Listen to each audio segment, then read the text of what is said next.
Hey everyone, today I thought we'd take a look at some characters and some lore or background on some of their more notable features, their weapons. Let's get into it. Trapper simply created the iron bear traps and cleaver we see in game from his family estate from the Ironworks on the Ironworks of Misery map. All of his weaponry is heavy cast iron, forged himself from the mines. It's meaningful for Trapper as it's a constant reminder of his father through his family name, taking on his ideals of ruling with an iron fist. Wraith's weapon is crafted from the spine and skull of his boss at Autohaven Wreckers, AZHYMOVS. It's likely somewhat a nod toward Predator too, and how in those films, the Predators take spines as trophies. Wraith has lots of similarities to Predator. It's also a symbol of Philip's darker side, and almost a reminder of it that he now carries with him. All his life he was almost forced into violence by others, so I think wielding AZHYMOVS, a person who was the reason for him crushing so many people, he likely is quite literally wielding AZHYMOVS as he's the reason he's like this and why he's here. I think it's somewhat of a mockery and humiliation of him too, using him as a weapon,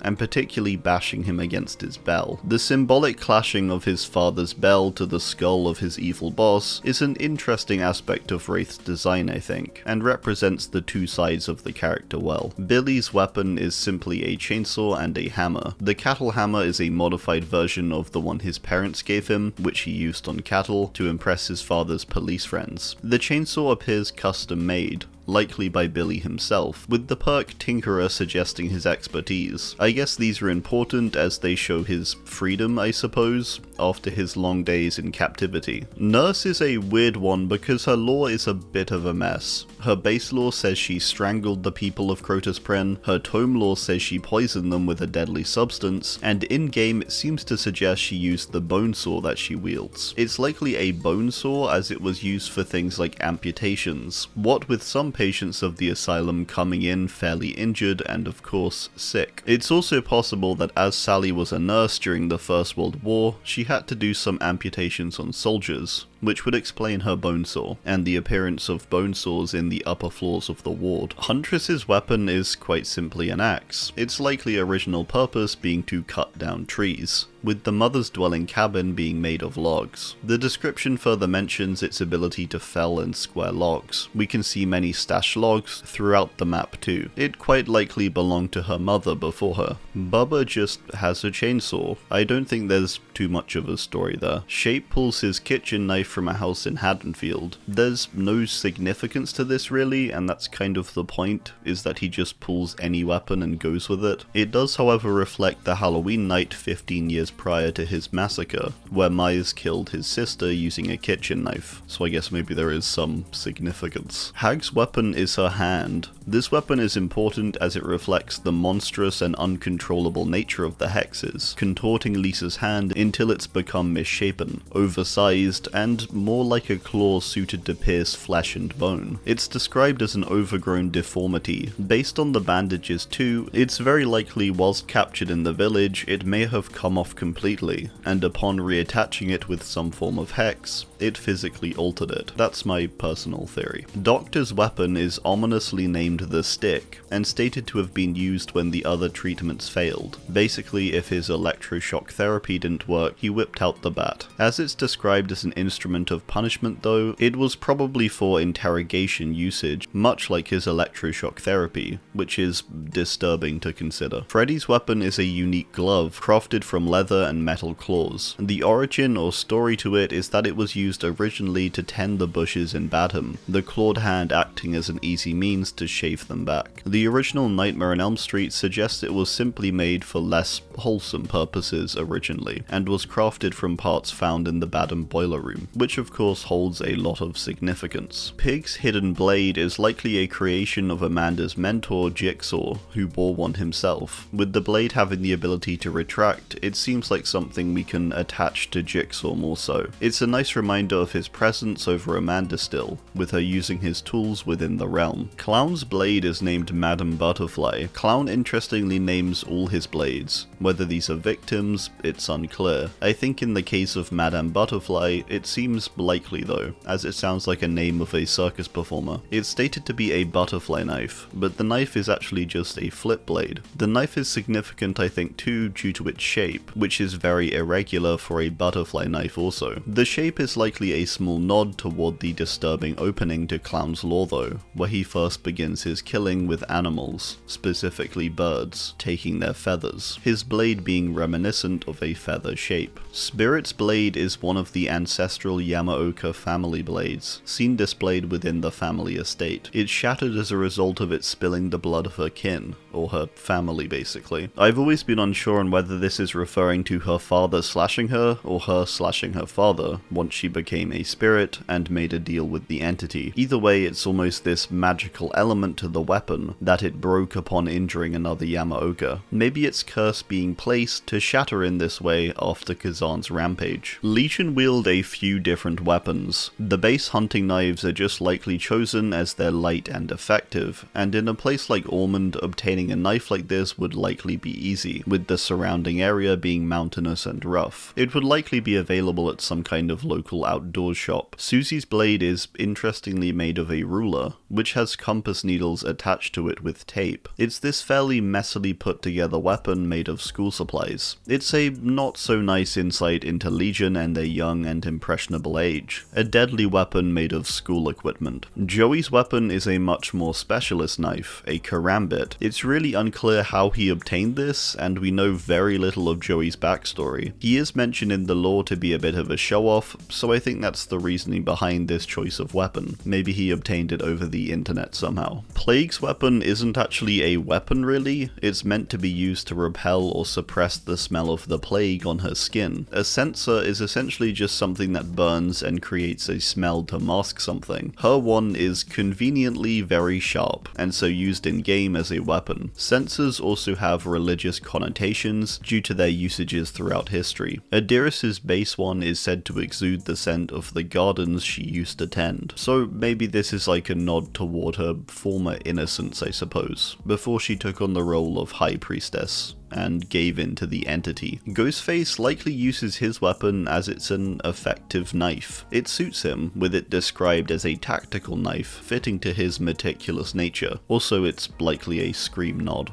Demogorgon has claws. Not much of a backstory here. It's just the physical look of a creature from the upside down. There's no direct inspiration for the claws, I think. However, in line with the Upside Down's whole vibe of being a distorted version of our world, it seems likely that Demogorgons are meant to represent distorted versions of humans, with the longer claws. A similar or recurring feature with the character of Vecna, too, who seem to control the Demogorgons. Oni's weapon is the Yamaoka blade, a sword passed down through generations of the great Yamaoka family. It's a symbol of their power and honor, and it's kind of here as a statement of all that Oni destroyed. Some irony to his wielding of it, and something that likely makes him even more angry. Deathslinger's weapon is a spear gun that he developed originally from his tool used to place railway spikes. Caleb invented and tinkered with it himself, with the name being called Death to Bayshore. Bayshore is the man who stole Caleb's railway spike invention and sold it on for a profit, so his creation of this weapon of destruction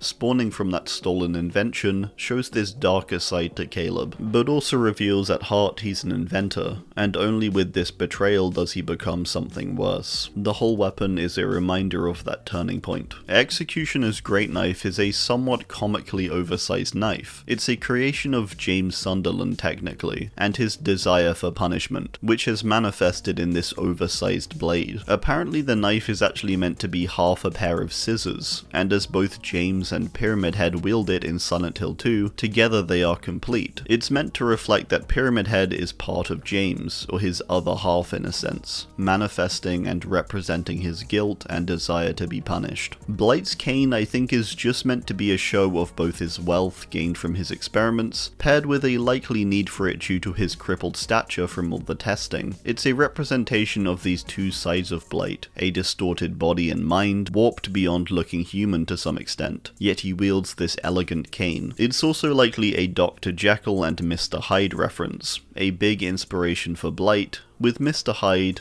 the bad side of the two, wielding a cane also. Twins' weapon has almost a false legend attached to it. It's described as this special blade wielded by a demon, when really it's just a sickle that Charlotte stole from a farmer. It says she modified it to her liking, but I'm unsure what she really did. I think she coated the upper part with another metal layer, and placed the large nail through the top to help trap things she swings at. That seems to be it though. I think the weapon is a good representation though of this misconception of the twins as monsters, when really they were hunted from birth due to something out of their control. They are similar to the sickle, a basic tool that wasn't meant for violent purposes, that has adapted to its surroundings and been made into a weapon. Trickster's weapon is simply a fancy bat he made, or likely got made, staying in theme with his throwing blades. It was likely a piece used within his actual shows, as he seems to have picked up some skills with spinning it, much like he does with the throwing knives. I think the main meaning or reason behind this weapon is simply to further show him as a show-off. Nemesis just has fists. They are biologically altered and enhanced with the Any Alpha parasite, that's about it. A creation of Umbrella, and likely a reminder of that. Cenobite's weapon is just a summon chain, and holds significance in general to Cenobites and the whole pleasure and pain thing, with it allowing them to bind. The chain itself when swung appears to come out of a portal, much like the chain shots. These portals are likely from the labyrinth, so it's interesting he's essentially puncturing into the realm to fire or swing these chains.